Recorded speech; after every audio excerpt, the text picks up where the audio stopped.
আসসালামু আলাইকুম। এটেন বাংলা সংবাদে সবাইকে স্বাগত জানাচ্ছি আমি অনামিকা হাসান পুনম।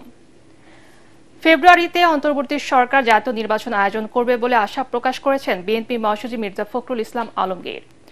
সকালে সিলেটের হযরত শাহজালাল রহমতুল্লাহি আলাইহির মাজার জিয়ারত শেষে সাংবাদিকদের প্রশ্নের জবাবে একথা বলেন তিনি।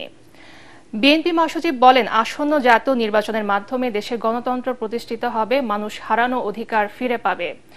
তিনি আরও বলেন, লন্ডনে তারেক রহমানের সাথে ডক্টর ইউনূসের বৈঠকে নির্বাচন বিষয়ে ফলপ্রসূ আলোচনা হয়েছে। দেশের জনগণ গণতান্ত্রিক অধিকার ফিরে পেতে দীর্ঘ 17 বছর সংগ্রাম করেছে।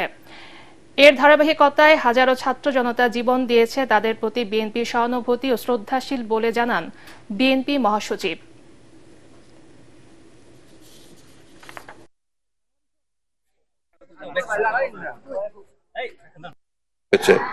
সেই বৈঠকে তো ফেব্রুয়ারিতে নির্বাচনের আশা করি যে বাংলাদেশের মানুষ যে জন্য লড়াই করেছে তাদের গণতান্ত্রিক অধিকার ফিরে পাওয়ার জন্য ইতিমধ্যে লন্ডনে ভারপ্রাপ্ত চেয়ারম্যান জনাব তারেক রহমানের সঙ্গে প্রধান উপদেষ্টা প্রফেসর ইউনূসের যে বৈঠক হয়েছে সেই বৈঠকে তো ফেব্রুয়ারিতে নির্বাচনের একটা মোটামুটি আলোচনা হয়েছে।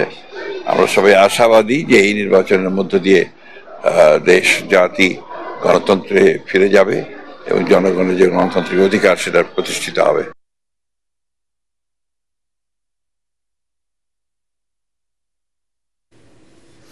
জুলাই আগস্ট গণ অভ্যুত্থানে সংগঠিত মানবতাবিরোধী অপরাধের মামলার 3 আসামি ক্ষমতাচ্যুত প্রধানমন্ত্রী শেখ হাসিনা, সাবেক স্বরাষ্ট্রমন্ত্রী আসাদুজ্জামান খান কামাল ও সাবেক আইজিপি চৌধুরী আব্দুল আল মামুনের বিরুদ্ধে অভিযোগ গঠনের দ্বিতীয় দিনের শুনানি আজ। এই মামলা থেকে অব্যাহতি চেয়ে করা আবেদনের উপর আজ শুনানি করবেন রাষ্ট্র নিযুক্ত শেখ হাসিনার আইনজীবী আমির হোসেন। বিচারপতি গোলাম মর্তুজা মজুমদারের নেতৃত্বাধীন 3 সদস্যের আন্তর্জাতিক অপরাধ ট্রাইব্যুনাল 1-এ গত 1 জুলাই এই মামলার অভিযোগ গঠনের শুনানি শেষ করে রাষ্ট্রপক্ষ। শেখ হাসিনা, আসাদুজ্জামান খান কামাল ও আব্দুল্লাহ আল মামুন কিভাবে জুলাই আগস্টে মানবতা বিরোধী অপরাধ করেছেন তার সুনির্দিষ্ট অভিযোগ ও কর্মকাণ্ড আদালতের কাছে তুলে ধরে বিচার শুরুর আবেদন জানান চিফ প্রসিকিউটর। পর্যাপ্ত প্রস্তুতির জন্য সময় আবেদনের পরিপ্রেক্ষিতে ওই দিন ট্রাইব্যুনাল রাষ্ট্রনিযুক্ত শেখ হাসিনার আইনজীবীকে শুনানির জন্য 7 জুলাই পরবর্তী দিন ধার্য করে আদেশ দেন। সকালে সাবেক আইজিপি চৌধুরী আব্দুল আল মামুনকে ট্রাইব্যুনালে হাজির করা হয়েছে।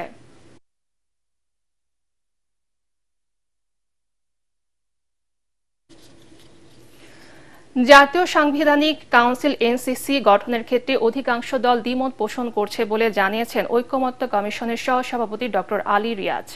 তিনি বলেন, কমিশন কোনো কিছু চাপিয়ে দিচ্ছে না, সবার সাথে আলোচনার ভিত্তিতে সমাধানে পৌঁছানোর চেষ্টা করে যাচ্ছে। রাজনৈতিক দলগুলোর সঙ্গে জাতীয় ঐকমত্য কমিশনের দ্বিতীয় ধাপের 10ম দিনের বৈঠকের সূচনা বক্তব্যে তিনি এসব কথা বলেন। রাজধানীর ফরেন সার্ভিস একাডেমির দোয়েল হলে বৈঠকে বিএনপি, জামাত ও এনসিপি সহ বিভিন্ন রাজনৈতিক দলের নেতারা অংশগ্রহণ করেছেন। আজ আলোচনা হবে উপজেলা পর্যায়ে অধস্তন আদালতের সম্প্রসারণ, জরুরি অবস্থা ঘোষণা ও নারী প্রতিনিধিত্ব নিয়ে। আমরা চেষ্টা করছি, যেমন ধরুন যে কোনো বিষয়ে যখন আলোচনার পরপরই ফিরে গিয়ে কমিশন উপযোগীভাবে বসছে, কি করে সংশোধিতভাবে জিনিসগুলোকে আপনাদের বক্তব্য, আপনাদের অবস্থানকে ধারণ করেই তৈরি করা যায়, সেই চেষ্টাটা আমাদের আছে, সেটা আমরা অব্যাহত রাখবো। এতে করে যাতে কোনো রকম ভুল বোঝা বা বিভ্রান্তির সৃষ্টি না হয় সেজন্য এটা বলা যে আমাদের দিক থেকে চেষ্টাটা হচ্ছে আন্তরিক চেষ্টা, সর্বান্তকরণের চেষ্টা হচ্ছে আপনাদের বক্তব্য, আপনাদের আকাঙ্ক্ষার সাথে যাতে একটা সামঞ্জস্য বিধান করা যায়। ফ্যাসিবাদের পতনের পর রাষ্ট্র পুনর্গঠন, জাতীয় নির্বাচনের জয়লাভ এবং নতুন সংবিধান প্রণয়ন এনসিপির আগামী লক্ষ্য বলে জানিয়েছেন জাতীয় নাগরিক পার্টির আহ্বায়ক নাহিদ ইসলাম। রোববার রাতে রাজশাহীতে আয়োজিত পথসভায় তিনি এই মন্তব্য করেন। নাহিদ আরও বলেন, যারা সংস্কারের যাত্রা ব্যাহত করার চেষ্টা করছে জনগণ তাদের কোনোদিন ক্ষমা করবে না। পানির ন্যায্য হিস্যা আদায় ও সীমান্ত হত্যা বন্ধে প্রয়োজনে রাজশাহী থেকে ভারত অভিমুখে লং মার্চের হুঁশিয়ারি দেন এনসিপি আহ্বায়ক। চাঁপাইনবাবগঞ্জ থেকে রাজশাহী পৌঁছে নগরের রেলগেট থেকে শুরু হয় এনসিপির পদযাত্রা। এ সময় উপস্থিত ছিলেন দলের সদস্য সচিব আক্তার হোসেন, উত্তরাঞ্চলের মুখ্য সংগঠক সার্জিস আলম, দক্ষিণাঞ্চলের মুখ্য সংগঠক হাসনাত আব্দুল্লাহ, সিনিয়র যুগ্ম আহ্বায়ক সামান্তা শারমিন, মুখ্য সমন্বয়ক নাসিরউদ্দিন পাটোয়ারি সহ কেন্দ্রীয় ও স্থানীয় নেতাকর্মীরা। আজ নাটোর, পাবনা ও সিরাজগঞ্জে এনসিপির জুলাই পদযাত্রা অনুষ্ঠিত হবে। আমরা ক্ষমতার জন্য আন্দোলন করি নাই। এই প্রজন্ম ব্যাট হাতে যে ছেলেটা এসছে, সন্তানকে নিয়ে যে মাটা এখানে এসছে, যে ছেলেটা প্রাইভেট থেকে খাতা কলম নিয়ে স্লোগানে এসছে, তারা ক্ষমতার জন্য রাজপথে নামে নাই। সুতরাং সংস্কার ছাড়া, বিচার ছাড়া যদি পথ পরিবর্তনের কোন চেষ্টা করা হয়, আমাদের বুকের উপর দিয়ে গুলি চালিয়ে যেতে হবে। যতদিন না বাংলাদেশের এই ছাত্র জনতার মনে হচ্ছে যে 24-এর অভ্যুত্থানে আমাদের দেখা শব্দগুলো এখন অনেকটা পুরনো হয়েছে, ততদিন পর্যন্ত আমাদের এই জুলাই চলবে, ততদিন পর্যন্ত আমাদের এই লড়াই চলবে। যারা এই গণ অভ্যুত্থানকে, যারা এই সংস্কারের যাত্রাকে ব্যাহত করার চেষ্টা করছে, বাংলাদেশের জনগণ তাদেরকে কোনোদিন ক্ষমা করবে না। প্রিয় বন্ধুগণ, 5ই আগস্ট 2024-এ আমাদের লক্ষ্য ছিল ফ্যাসিবাদের পতন। এবার আমাদের লক্ষ্য হচ্ছে বাংলাদেশের পুনর্গঠন। মৃত্যু ভয়কে উপেক্ষা করে আন্দোলনে নেমেছিল যে সকল ছাত্র, তাদের একজন চট্টগ্রামের শহীদ ওমর নুরুল আফসার। স্বপ্ন দেখেছিল বৈষম্যহীন এক সমাজের, কিন্তু 5 আগস্ট উত্তরায় আনন্দ মিছিল করার সময় একটি বুলেট তার সব স্বপ্ন চুরমার করে দেয়। ন্যায্য দাবি আদায় এমন মৃত্যু কোনোভাবেই মানতে পারছে না তার পরিবার। চট্টগ্রাম থেকে আরো জানাচ্ছেন সৈয়দ তামিম মাহমুদ। এই মুহূর্তে যেমন আমার ছেলে একটু খাবার পছন্দ করত, যেমন কুরবানির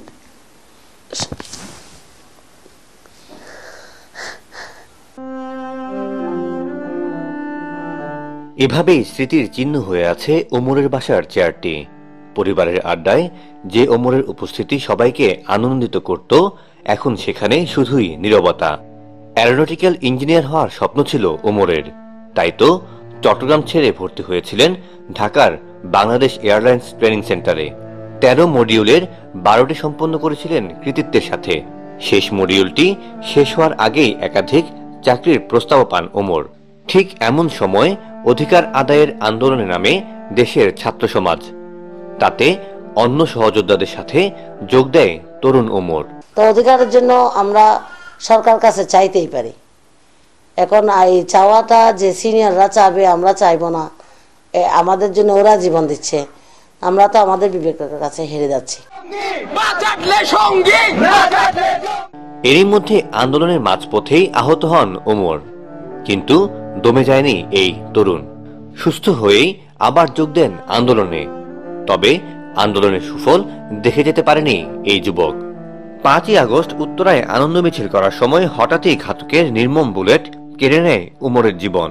বছর হতে চললেও ভাইকে হারিয়ে এখনো কান্না থামছে না তার পরিবারের।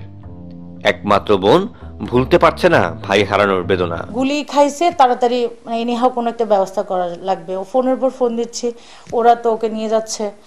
আর ওর তো অনেক হাইট, ওয়েট সবকিছু মিলে আসলে নিতে অনেক কষ্ট। আর তখন তো এমন পরিস্থিতি ছিল না আসলে কেউ কাউকে দেখবে।